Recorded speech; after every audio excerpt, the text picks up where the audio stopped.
10월은 종교개혁의 달이라고 우리가 부르는데요. 그래서 종교개혁 특강 시리즈를 이렇게 진행하고 있습니다. 오늘은 두 번째 시간인데 마르틴 루터 오직 믿음으로 하는 제목으로 말씀을 나누도록 하겠습니다. 위클리프 지난 시간에 우리가 살펴봤는데 위클리프의 신앙과 불씨를 이어받았던 체코의 종교개혁자가 있었죠. 얀 후스. 얀 후스가 예수를 믿는다는 것 때문에 화형을 당했습니다. 교회에서 이단 정죄를 받고 화형을 당했는데 그때 이런 말을 남겼습니다. 너희가 지금은 거위를 불태워 죽이지만 100년 뒤 나타날 백조는 그렇게 하지 못할 것이다. 이 백조는 누굴까요? 야누스는 알지 못했지만 하나님은 그의 입을 통해서 예언적 선포가 나오게 하신 것이죠. 후스 이후에 이 신앙의 불씨가 꺼질 듯 그러나 꺼지지 않고 계속 이어지다가 100년 후 루터에 이르러서 거대한 횃불로 확 타오르게 된 것입니다. 갈라디아서 4장 4절에 보면 이렇게 말씀하죠. 때가 참에 하나님이 그 아들을 보내사 여자에게서 나게 하시고, 때가 무르익었을 때 하나님이 완벽한 때를 딱 준비하시고 예수 그리스도를 이 땅에 보내주셨다는 겁니다. 예수님이 이 땅에 태어나신 그때는 그리스 로마 문명이 절정에 달할 때였습니다. 그래서 로마의 도로가 제국의 온 땅으로 쫙 뻗어 있었고 또 헬라의 언어, 문화가 온 땅에 퍼져 있는 시대였습니다. 그 어느 때보다 예수 그리스도의 복음이 전 세계로 퍼져갈 수 있는 준비가 다 된 그런 상태였습니다. 그래서 하나님께서 완벽한 때를 준비하시고 그리고 예수 그리스도를 이 땅에 보내주신 것이죠. 그런 것처럼 루터가 95개조 반박문을 비텐베르크 대학 교회 입구에 게시했을 때 하나님께서 이미 개혁을 위한 모든 준비를, 시대적 준비를 다 해놓으시고 그 다음에 루터가 딱 95개조 반박문을 게시판에 붙이기만을 딱 기다리신 것입니다. 그리고 루터가 그렇게 믿음의 표현을 딱 하기 시작하자 하나님이 이제 전 유럽에 이제 복음의 횃불이 일어나게 하신 것입니다. 그래서 불과 150년 전 위클리프가 이미 한 일이었고 또 100년 전 야누스가 외쳤지만 동일한 주장을 했습니다. 동일한 복음을 외쳤지만 종교개혁이 일어나지 못했습니다. 그런데 루터가 단순히 토론을 해보기 위해서 이런 주제로 한번 토론을 해봅시다 하면서 게시판에 95개 조항에 대해서 딱 게시를 했는데 엄청난 속도로 전 유럽에 루터의 사상이 쫙 퍼져간 것입니다. 하나님이 하신 것이죠. 루터 한 개인이 한 일이 아니고 하나님이 모든 걸 준비하셨고 시대를 준비하셨고 루터가 딱 발걸음을 딛자 하나님이 모든 것을 하신 것입니다. 위클리프와 야누스 이후 한 100년, 150년이 지난 사이에 어떤 일이 일어났습니까? 지난 시간에도 좀 살펴보았는데 사회적으로 또 교회적으로 여러 가지 원인이 있었죠. 사회적으로는 르네상스가 일어나기 시작하면서 교회의 권위에 도전이 일어났습니다. 기존의 권위에 대해서 좀 이렇게 의문을 표하는 그런 질문이 일어나기 시작했고 특별히 구텐베르크에 의해서 금속 인쇄술이 발명이 됩니다.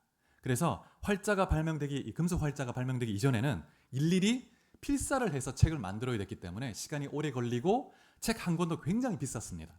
그래서 이 위클리프도 성경을 이제 영어로 번역을 했지만 그것을 대량으로 인쇄해서 이렇게 배부하지 못하고 또 그게 금지되어 있었기 때문에 제자들에게 성경 각 권을 암기를 시키죠. 암기시켜서 그 사람들이 전 유럽 전역을 다니면서 암송을 통해서 하나님 말씀을 전하고 복음을 전하게 했습니다. 이들을 롤라드라고 부른다고 말씀드렸습니다. 그런데 이제 금속 활자 인쇄가 이제 가능해지게 되니까 정보의 혁명이 일어난 겁니다. 그 당시로서는 엄청난 혁명이 일어난 거예요. 그래서 책을 대량으로 만들어내고 또 라틴어 성경도 대량으로 인쇄가 되기 시작합니다. 만약에 이 금속 인쇄술이 발명되지 않았다면 종교개혁이 더 늦어졌을 수도 있습니다. 루터의 종교개혁에 영향을 준 인물이 한 사람이 있는데 네덜란드 출신의 에라스무스라는 인문학자입니다. 이 에라스무스는 당시에 유럽 최고의 인문학자였죠. 그래서 당시에 어떤 학자가 만약에 책을 내면 그러면 에라스무스의 추천서를 그 서문에 추천서를 받으려고 줄을 섰다고 합니다. 그 정도로 유명한 학자였습니다. 이 에라스무스가 쓴 유명한 책이 있죠. 우신예찬이라는 책인데 이 책을 통해서 교황과 성직자들의 위선, 그 타락, 부패를 비판했습니다. 그리고 루터와 동일한 개혁적, 이 복음적 사상을 가지고 있었죠. 근데 이 에라스무스가 1499년에 한 번은 영국에 건너가게 됩니다. 그곳에서 홀렛이라는 학자를 만나게 되는데, 성경학자인데, 이 학자가 그리스어로 된 성경을 읽고 그리스어로 된 성경을 가지고 연구를 하는 거예요. 그 모습을 보고 도전을 받습니다. 그래서 나도 이 그리스어로 된 성경을 만들어야 되겠다. 그래서 당시에 유럽에 있는 그 성경 사본, 헬라어 사본을 모집하기 시작합니다. 그런데 이제 시간이 좀 촉박하고 다른 사람보다 먼저 좀 출판하려고 하는 경쟁심 때문에 많은 사본을 이렇게 준비하지는 못했고, 한 6, 7개 사본을 가지고 이제 헬라어 성경을 만들게 되는데, 이 헬라어 성경을 텍스투스 리셉투스라고 부릅니다. 그냥 TR이라고 부르기도 하는데, 이 성경이 나중에 100년 후에 킹 제임스 버전이 이제 이 헬라어 성경을 근거로 번역이 되죠. 그런데 루터가 이 에라스무스가 만든 이 헬라어 사본 성경을 가지고 성경을 연구하기 시작합니다. 그러다가 로마서를 보면서 이신층이 오직 믿음으로 의롭게 된다는 복음을 깨닫게 된 것이죠. 자, 그러면 이제 루터의 일상을 한번 좀 살펴볼 텐데, 여러분 유인물 다 받으셨죠? 이렇게 좀 참고해 보시면서 또 메모도 해가시면서 보시면 되겠습니다. 루터는 아이슬레벤이라는 독일의 도시에서 1483년에 태어났는데 11월 10일 9남매였습니다. 9남매 중에 둘째로 출생을 했죠. 근데 루터가 태어난 날이 마르틴이라는 성인을 기념하는 날이었습니다. 그래서 그 아버지가 마르틴이라고 지은 것이죠. 아버지 이름은 한스 루터였습니다. 루터는 마르틴 루터이고, 루터의 아버지는 친구와 동업해서 작은 광산을 운영을 하면서 생계를 유지했죠. 그래도 제법 광산을 통해서 그래도 어느 정도 또 이렇게 재정도 좀 쌓아갔던 그런 사람이었고, 근데 루터의 아버지가 굉장히 엄격한 아버지였다고 합니다. 그래서 루터가 그 아버지의 그 두려운, 그 엄격한 아버지 영향 때문에 이제 주기도문을 외울 때 하늘에 계신 우리 아버지라는 이 고백이 좀 부담이 될 정도로, 마음이 좀 열리지 않을 정도로 아버지의 그 어떤 엄격한 분위기 아래서 자랐죠. 그리고 루터의 아버지는 루터가 법을 공부해서 법률가가 되기를 원했습니다. 당시에 돈을 많이 벌어서 신분 상승을 할 수 있는 그런 가장 좋은 길 중에 하나가 법률가가 되는 길이었습니다. 그래서 아버지의 권유로 에르푸르트 대학에 이제 법대에 들어가게 됩니다. 그래서 법대가 오늘날 이 의대처럼 예과가 있고 본과가 있는데, 그래서 교양학부 예비학교를 루터가 이제 아주 우수한 성적으로 차석으로 졸업을 했다고 합니다. 루터가 아주 똑똑한 사람이죠. 이후에 본격적으로 법을 공부하기 시작하는데, 근데 한 번은 이제 공부하다가 집으로 돌아가는 길에 이제 지난주에 말씀드렸던 그 번개를, 그 옆에 번개가 떨어지는 경험을 하게 되죠. 번개 경험을 하게 됩니다. 그때 이제 죽음의 공포를 느끼죠. 그래서 이 폭풍과 번개가 하나님이 자신을 심판하시는 그런 진노로 느껴졌습니다. 하나님이 나를 진노해서 심판하려 하시는구나. 두려움이 막 일어났죠. 그래서 성 안나여 나를 도우소서, 제가 수도사가 되겠습니다. 이렇게 서원을 하게 된 거예요. 이때 살아나서, 이때가 이제 1505년 6월 2일이었습니다. 그래서 이제 루터가 수도사가 되게 되는데, 그래서 법대를 이제 그만두고 아버지가 극구 만류하는데도 불구하고 반대했습니다. 그런데 루터가 아우구스티누스 수도원에 들어가게 되죠. 그래서 이 수도원은 여러 수도원 중에서도 굉장히 엄격하게 금욕을 실천하는 그런 수도원이었습니다. 그래서 루터가 굉장히 엄격한 금욕을 실천하면서 내면을 성찰하고 그러면서 이제 수도사 생활을 하게 됩니다. 기도도 정말 많이 하고 금식도 많이 하고, 루터가 또 길을 가다가 거지가 있으면 그렇게 또 많이 구제도 했다고 합니다. 그래서 굉장히 또 루터의 특징 중 하나가 고해성사를 굉장히 오래 했던 것으로 유명한데, 고해성사를 담당하는 사제가 다 정해져 있죠. 그런데 루터가 담당한 이 사제가 만약에 루터가 고해성사 하려고 합니다 찾아오면 벌컥 막 가슴이 벌컥 두려운 거예요. 왜냐하면 루터가 너무 오랫동안 막 시시콜콜한 짓까지 다 하니까 너무 오래 걸리는 거예요. 너무 지치는 거예요.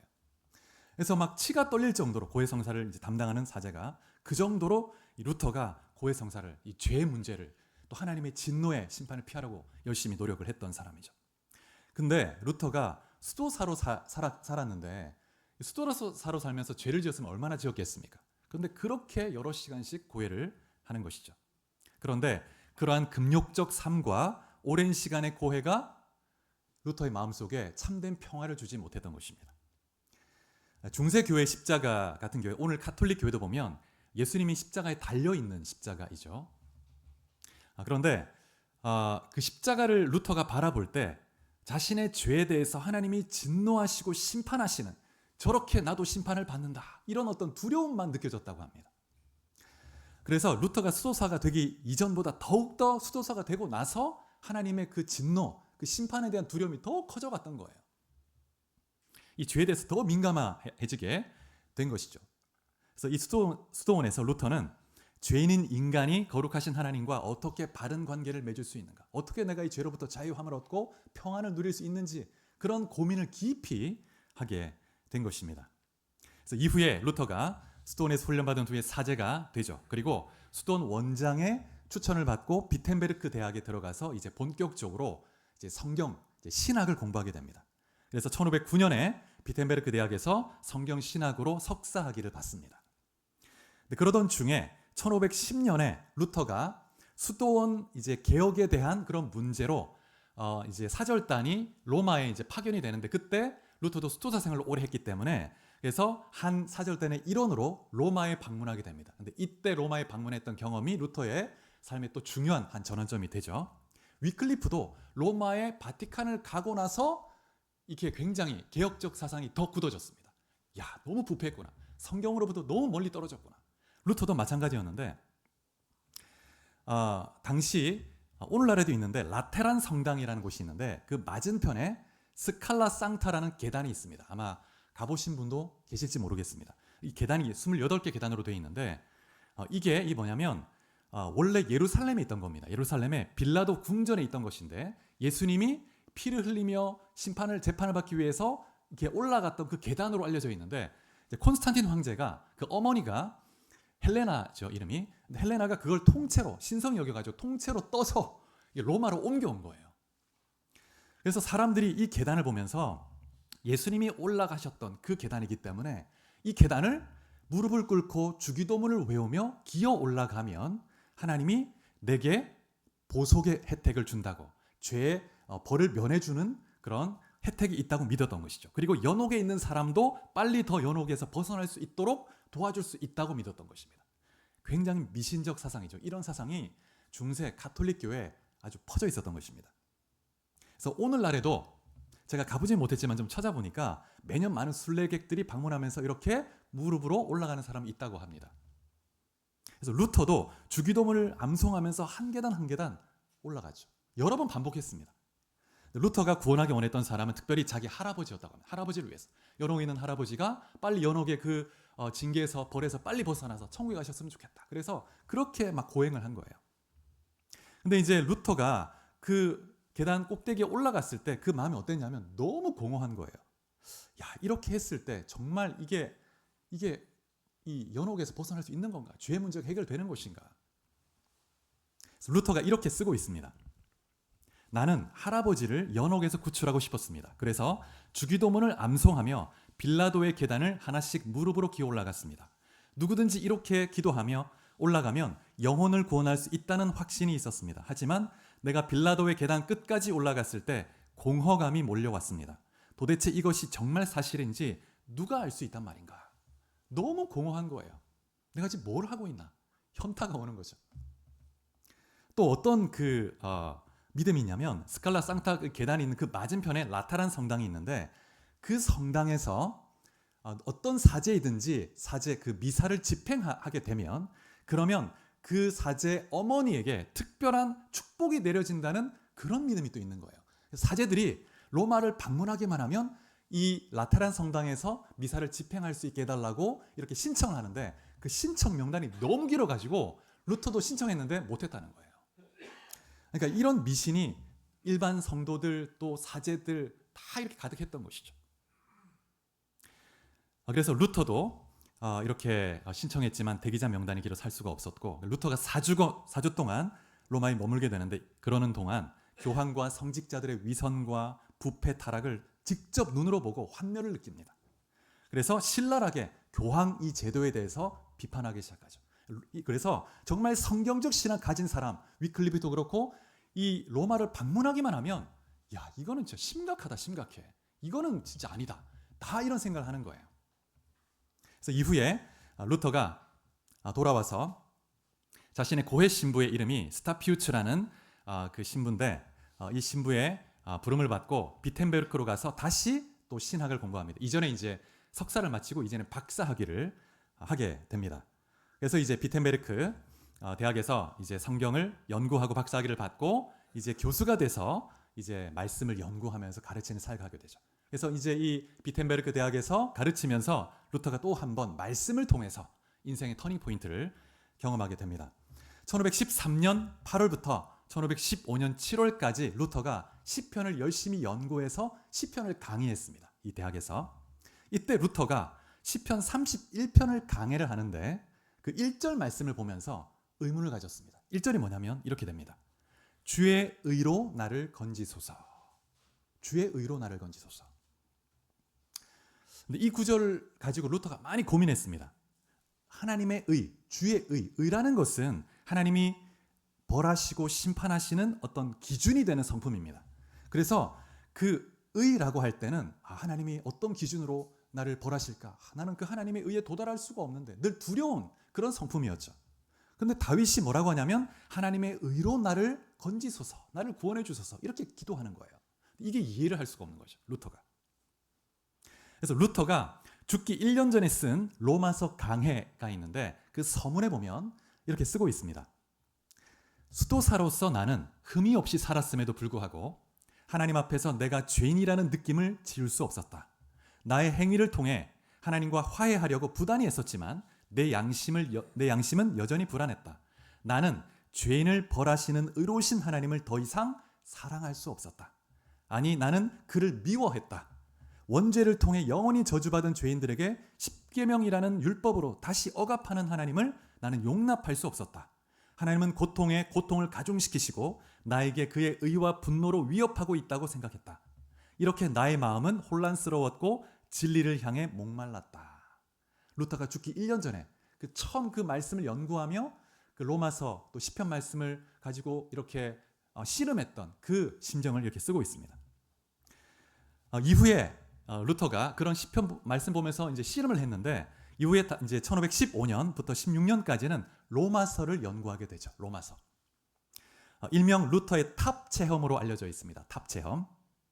그런데 탑 이제 비텐베르크 그 안에 있는 아우스구스티누스 그 수도원이 있는데 그 수도원에 탑이 있습니다. 탑에 올라가서 그 방에서 말씀을 로마서를 쫙 연구를 하는 거예요.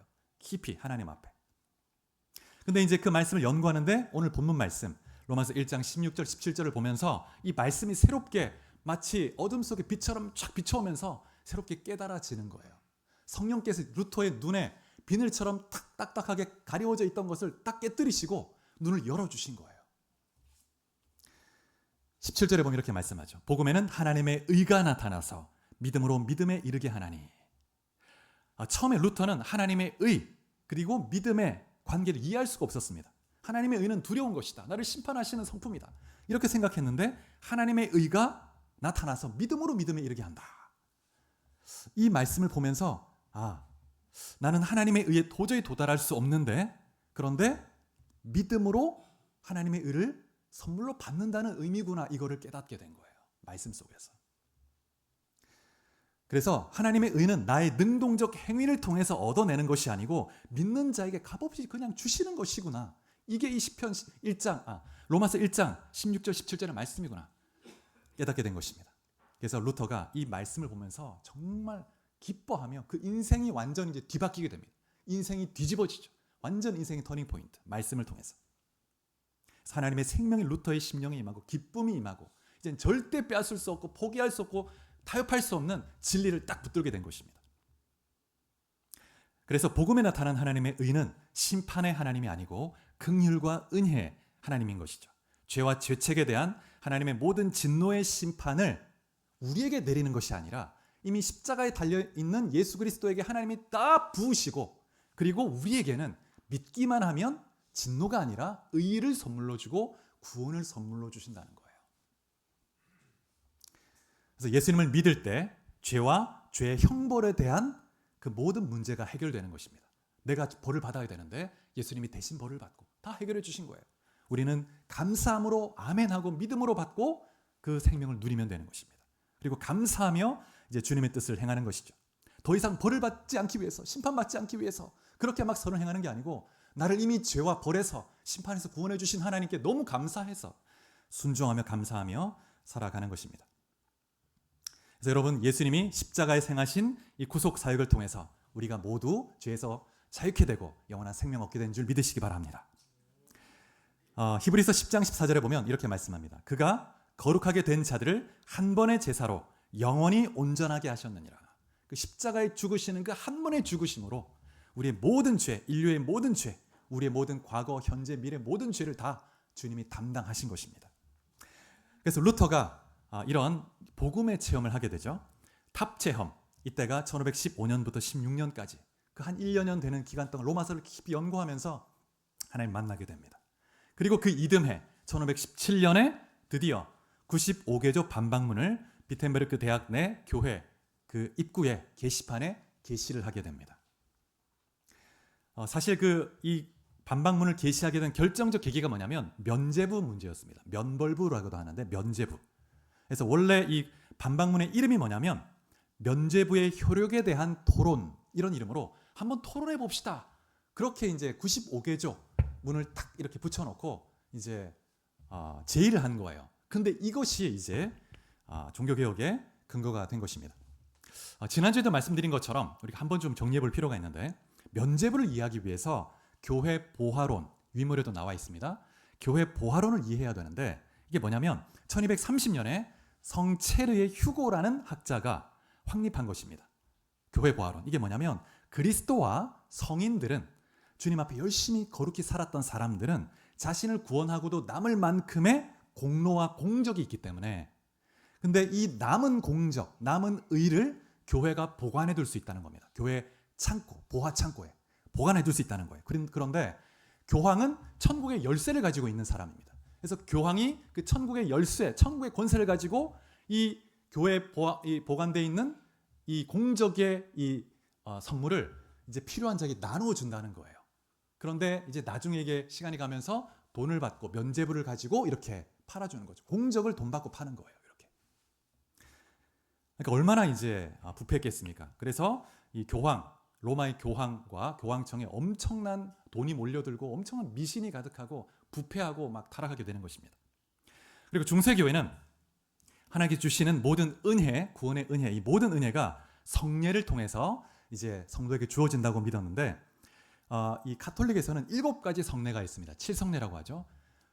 우리는 2가지 성례만 있습니다. 세례와 성찬. 예수님이 성경에 딱 제시되어 있는, 예수님이 제정하신 딱 2가지만 우리는 지킵니다.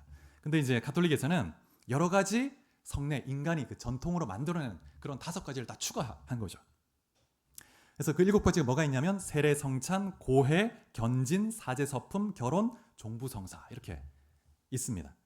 특별히 이제 고해 성사를 굉장히 중요하게 또 생각하기도 했는데, 이 고해 성사에는 3가지 단계가 있습니다. 자, 윗물에 나와 있습니다. 첫 번째 단계가 뭐냐면 고해, 죄를 고백하는 것이죠. 사제를 찾아가서. 그러면 이제 사제가 대신해서, 하나님을 대신해서 내가 너를 사죄한다, 이렇게 사죄 선언을 해줍니다. 이 선언과 동시에 이제 하나님 앞에서 죄를 용서받게 되는 것이죠. 그런데 그것이 끝이 아니고 한 단계가 더 있는데 보속이라는 단계입니다. 보속. 죄에 대해서 벌로 갚는다는 것입니다. 죄를 용서해 주셨지만 벌로 갚아야 되는 것이 있다는 거예요.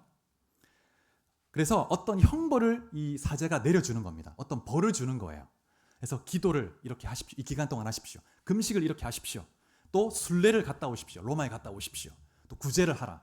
또는 뭐 교회 건축을 위해서 로마 대성당, 베드로 대성당 건축을 위해서 기부를 하십시오. 이런 어떤 벌을 내려주는 거예요.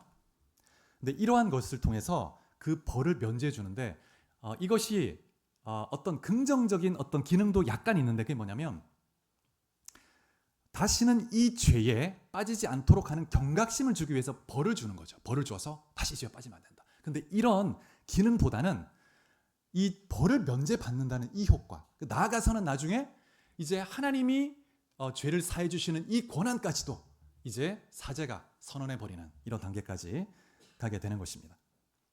그래서 면죄부에는 여러 가지 종류가 있었는데, 면죄부의 이 효력 기간에 대해서 그 직분에 따라서 이 면죄부 기간, 효력의 기간을 주는 그 기간이 달랐던 거예요. 그래서 교황 같은 경우에는 1년 이상의 기간의 면죄부를 딱 줄 수 있습니다. 그리고 추기관 1년 이내의 기간의 면죄부를 줄 수 있습니다. 그러니까 교황에게 더 권위가 있는 거죠. 그래서 면죄부 판매를 부추기는 설교자들이 연옥에 있는 조상들을 위해서 여러분이 할 수 있는 것은 이 면죄부를 사는 것밖에 없습니다. 그러니까 이제 부모님에게 이미 가신 부모님을 효도하기 위해서 사는 거예요. 그래서 이제 당시에 말씀을 알지 못했던, 말씀을 읽을 수가, 영어로도 번역할 수 없고 오직 라틴어로만 되어 있으니까 일반 서민은 라틴어를 이해할 수가 없죠. 그러니까 말씀에 무지했고, 그러니 이제 말하는 대로 그냥 사는 거예요. 그래서 이 면죄부 판매 이 심각성은 당시 베드로 성당을 건축하는 그 과정에서 굉장히 심각하게 드러나게 되죠. 그래서 베드로 성당을 짓는데 교황청에서 일시적인 죄, 뭐 1년 이상, 2년 이상의 죄, 이렇게 면죄부를 주는 게 아니라 평생의 죄를 사는 면죄부를 발행했습니다. 얼마나 또 더 비싸겠습니까? 그래가지고 판매를 하는 거예요. 그래서 완전 사면 면죄부, 이걸 또 발행하기 시작합니다. 그러니까 이 베드로 성당, 지금 가보지는 못했는데 굉장히 화려하지 않습니까? 그래서 이제 그 성당 같은 데 가보면 굉장히 그 분위기에 압도가 됩니다. 그래서 그런 또 이 외적 형식이 주는 영향이 또 있기도 합니다. 그 의식과 형식이 주는 그런 무게감이 있어요.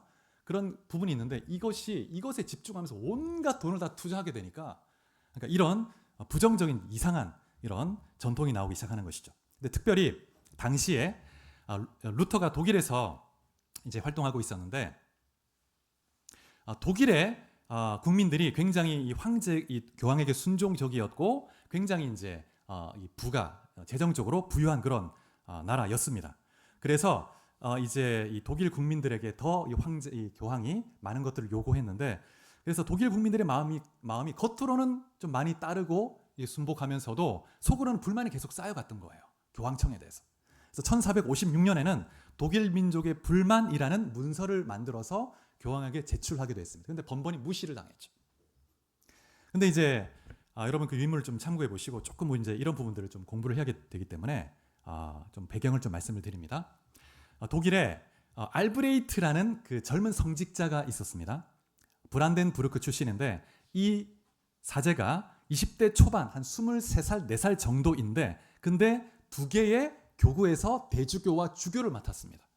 근데 당시의 교회법으로는 한 사제가 두 교구를 담당할 수가 없습니다. 근데 이 젊은 사제가 어떤 그 교황과의 그런 어떤 커넥션을 가지고 두 개 교구를 맡고, 나중에는 독일에서 가장 영향 있는 마인츠 교구까지 자신이 대주교를 하려고 시도를 한 거예요. 근데 이제 교황이 이 장면을 보면서 교회법으로는 할 수 없는데, 교황이 가만히 보니까 이거 돈이 되겠다. 그래서 거래를 하는 겁니다. 그러면 이제 너가 나한테 좀 돈을 주면 그러면 그런 권한을 주겠다. 마인츠 대주교까지 할 수 있게 해주겠다. 이렇게 한 거예요. 그래서 이 알브레이츠가 많은 돈을 빚을 내 가지고 교황청에 뇌물로 주게 됩니다. 그래서 이제 이 빚을 해결을 또 해야 되니까, 그래서 알브레이츠가 뭘 또 요청하냐면 이 면죄부를 이제 대량으로 평생 면죄부를 발행할 수 있도록 허가해 달라. 그러면 여기에서 50%의 수익금은 교황청에 다시 올리겠다. 그리고 50% 자기가 하려고 하는 거예요. 자신도 빚을 갚아야 되니까. 그래서 이런 행태가 난무했던 것입니다. 성직 매매가 뭐 이렇게 은연중에 일어났었고, 그러니까 이제 고통을 받는 것은 일반 성도들밖에 없는 거예요. 백성들밖에 없는 것입니다. 그래서 구원도 받지 못하고 우상 미신에 매여서 그렇게 자신이 열심히 버는 것을 이렇게 그곳에 미신에 갖다 바치게 되는 것이죠. 근데 이제 이 알브레이트가 이제 이 성도들로부터 교황청에 돈을 이제 뇌물로 주면서 돈을 은행에서 많이 빌렸기 때문에 빨리 많이 수금을 해야 되잖아요. 면죄부를 팔아야 되죠. 그래서 아주 악명 높은 유명한 언변이 뛰어난 설교자를 이제 기용하게 되는데, 이 사람이 요한 테첼이라는 아주 유명한 설교가입니다. 그래서 이 사람이 독일 전역을 돌아다니면서 이제 면죄부 판매 부흥회를 하는 거예요. 이 테첼이 한 유명한 말이 있습니다. 이런 말을 했죠. 여러분이 헌금한 이 헌금함에 떨어지는 그 소리가 땡그랑 들리는 그 순간, 여러분이 사랑하는 아버지 가족의 영혼이 연옥에서 뛰어나와서 천국으로 올라갑니다. 그래서 동전이 땡그랑 떨어지는 그 소리가 들리는 순간 연옥을 벗어난다는 거예요. 이런 말들을 굉장히 막 설득력 있게 미사여구를 써가면서 하는데 굉장히 설득력이 있어요. 많은 사람들이 여기에 동화가 된 것입니다. 그래서 루터가 이러한 상황을 보면서, 독일의 상황을 보면서 더 이상 복음의 불이 그 심령에 막 불처럼 뜨겁게 막 타오르는데 보고 있을 수가 없는 것입니다. 그래서 95개조 반박문을 이제 게시하게 된 것이죠. 근데 이 날은 테첼이 큰 집회를 계획했던 어떤 도시에서 큰 집회를 열려고 이제 계획했던 그 전날이기도 했고, 그리고 11월 1일은 모든 성인의 날로 지키는 날입니다. 그래서 그 전야가 되는, 전야제죠. 전날이 되는 날입니다. 그래서 많은 사람이 교회에 모이는 날이었습니다. 그 날에 루터가 게시판에 95개조 반박문을 붙인 것입니다. 그래서 많은 사람이 볼 수 있도록. 그리고 이 내용을 이제 문서로 써서 알브레이트 대주교에게도, 마인츠 대주교에게도 보내게 된 거예요. 토론해 보자고. 그래서 이제 이 95개조 방법 내용이 이제 참 많기 때문에 다 볼 수는 없지만 몇 가지만 좀 보면, 자, 이게 앞에 스크린 보시면서, 자, 1번이 뭐냐면 이렇게 되어 있습니다. 우리들은 주님이시며 선생이신 그리스도께서 회개하라고 말씀하셨는데 이는 신자들의 전생애가 참회가 되어야 한다는 것을 의미한다. 두 번째, 이 말씀, 회개해야 된다는 말씀이죠. 고해 성사, 즉 사제들이 집행함으로 시행되는 죄의 자복과 사면으로 이해되어서는 안 된다. 그리고 27번에 가면 이렇게 되어 있습니다. 연복의 안에 던진 돈이 딸랑 소리를 내자마자 영혼이 연옥에서 벗어나 나온다고 말하는 것은 사람이 만들어낸 이론일 뿐이다. 태체를 염두에 두고 딱 얘기한 것입니다. 속지 말라, 가지 마라, 오직 예수를 믿으라 하는 거죠. 28번에 보면 돈이 연복의 안에서 딸랑 소리를 낼 때 오히려 이득과 탐욕이 증가한다는 것은 틀림없는 사실이다. 성직자의 대행적 기도의 응답 여부는 하나님의 선한 뜻에만 달려있다. 32번, 누구든지 면죄부를 받고 자기가 구원받았다고 확신하는 사람들은 저들의 선생들과 다 함께 영원히 저주를 받을 것이다.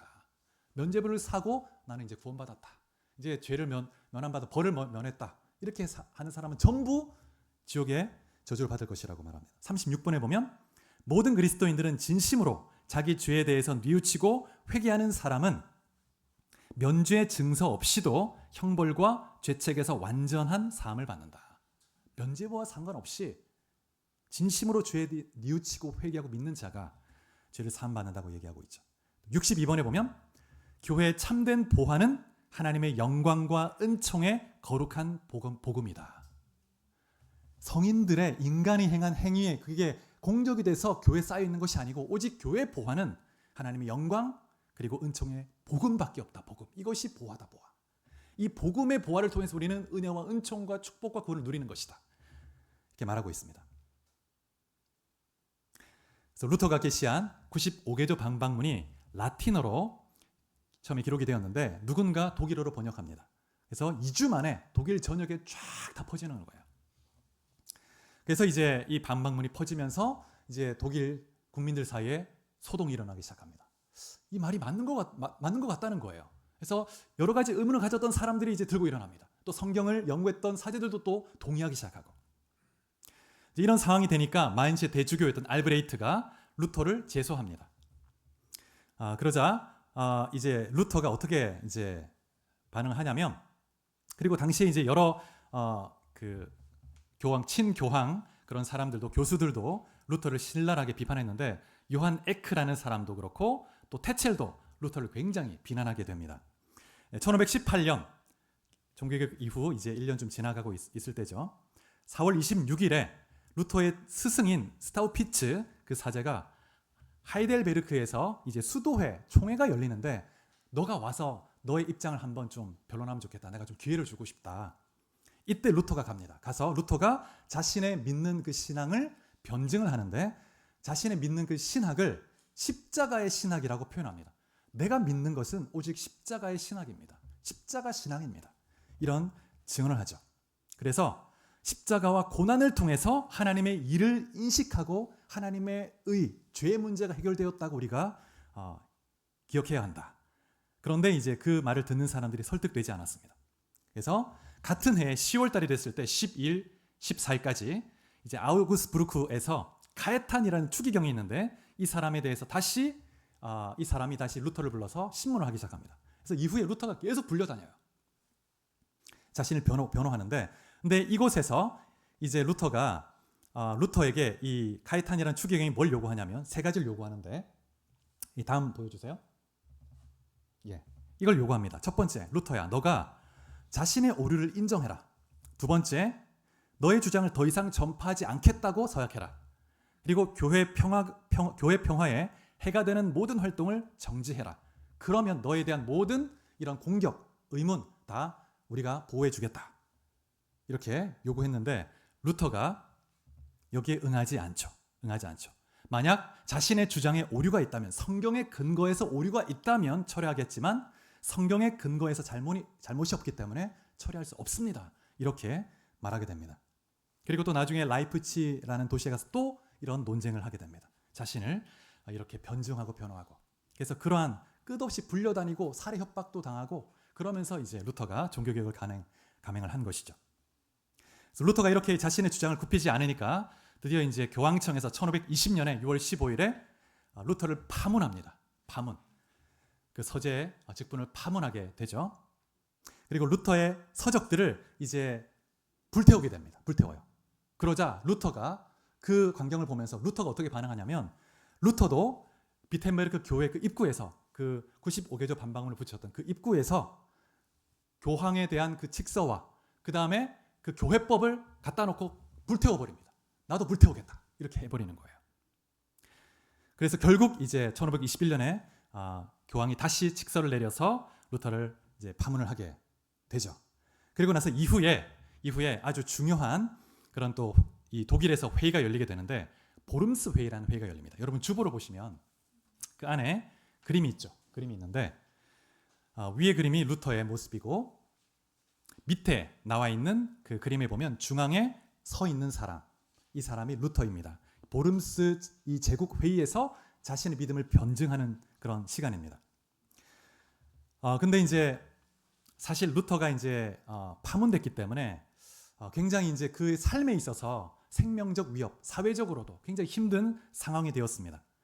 그런데 이제 보름스 제국회의에서 다시 한번 이제 요청을 받고 가게 된 것이죠. 근데 루터의 친구들이 이렇게 권했습니다. 너가 이 보름스 제국회의에 가서 변호하다가 죽임을 당할 수도 있다. 그러니까 테러를 당할 수도 있다. 그리고 너가 어떻게 될지 모르니 가지 마라. 그냥 도피해라. 이렇게 친구들이 권했습니다. 그런데 루터가 이렇게 말하죠. 보름스에 모여드는 악마의 수가 그곳에 기왓장만큼 많을지라도 나는 갈 것입니다. 이렇게 표현합니다.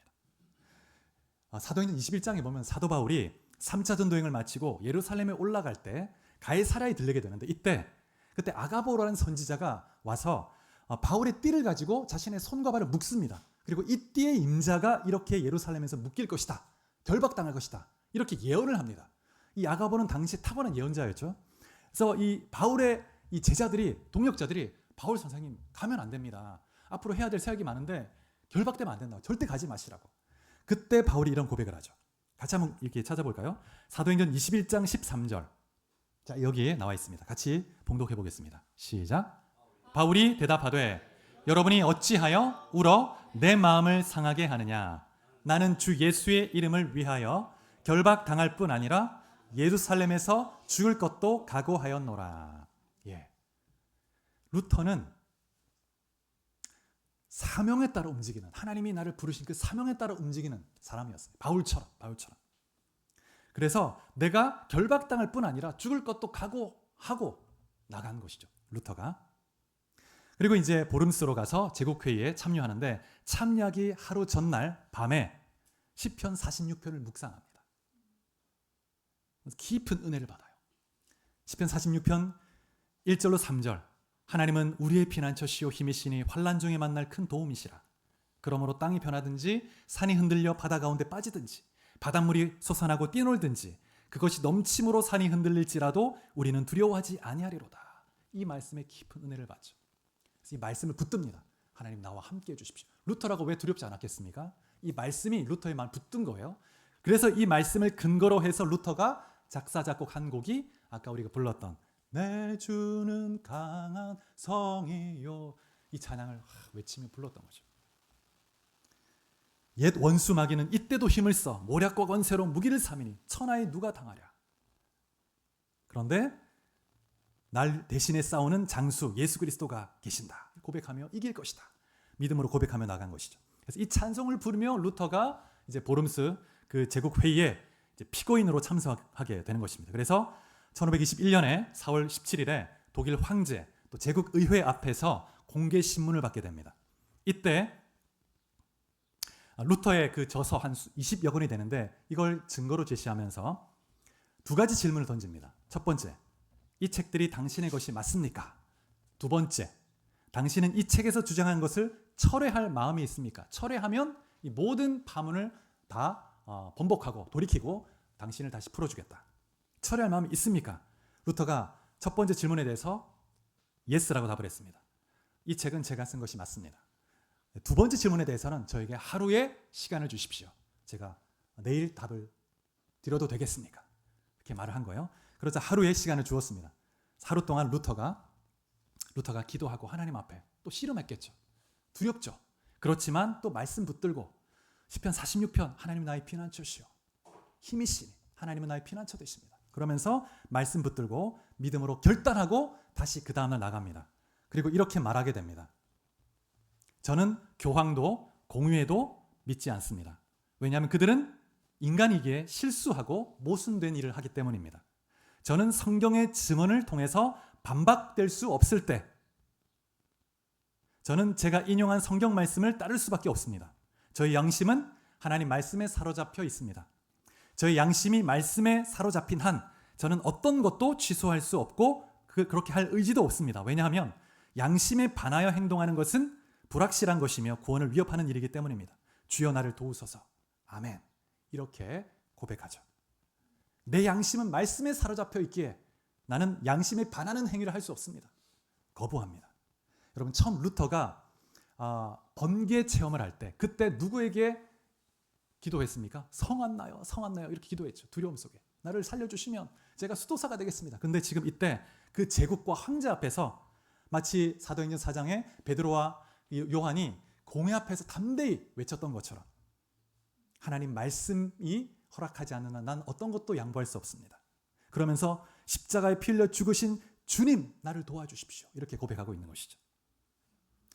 그래서 루터의 마음에 변함이 없었습니다. 이후에 루터가 이제 25년 동안 하나님을 피난처로 삼아 이곳저곳 피해 다니면서 종교개혁을 단행하게 되었고 그러한 눈물의 기도 때로는 루터가 너무 힘들어서 이런 적이 있습니다.